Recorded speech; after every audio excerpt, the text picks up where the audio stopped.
How can anyone trust this crew with anything? Those are the words that open the debate in today's episode, where Frank Bruni and Bret Stephens sit across from one another in a quiet newsroom. They're talking about a battle that's been raging behind the scenes, the American war machine and the people deciding how it's built. We'll dive into why the US actually needs more precision munitions, how the Iran conflict exposed severe shortages, and why questions around leadership have never been more urgent. Frank opens with a sharp jab. The defense secretary just stepped to Congress with a request for, what, the equivalent of $5 gazillion? A war apparently already won by President Trump. Bret, ever the dry humorist, counters with, I give Paul Hegseth more than he asked for, if I weren't terrified that these funds will fall into the hands of those we can't trust. They highlight that the need for Tomahawk cruise missiles, Patriot interceptor missiles, and even drone defense systems is no longer a luxury, it's a necessity, especially if tensions flare over Taiwan or, in a worst-case scenario, if the Strait of Bull can close. The conversation turns heavy when Frank punts the question back. We can't trust the Trump administration.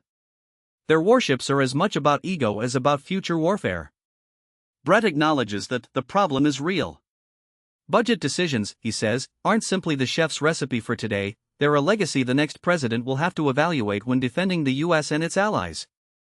They agree on a clear path forward.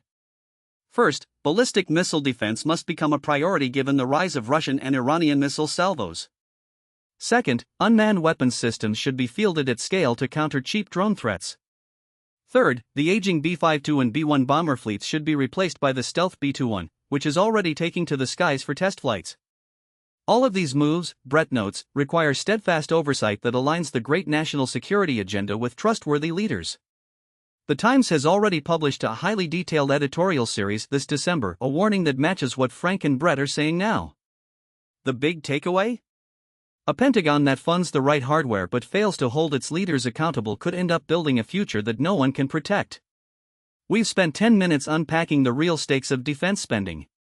The debate may not be settled, but one thing remains clear: for the next decade, it's anyone's guess whether the billions will be used properly or squandered by talents who have proven, time and again, that they can't be trusted. Thank you for tuning in to our discussion. I'm your name, and that's the end of today's episode.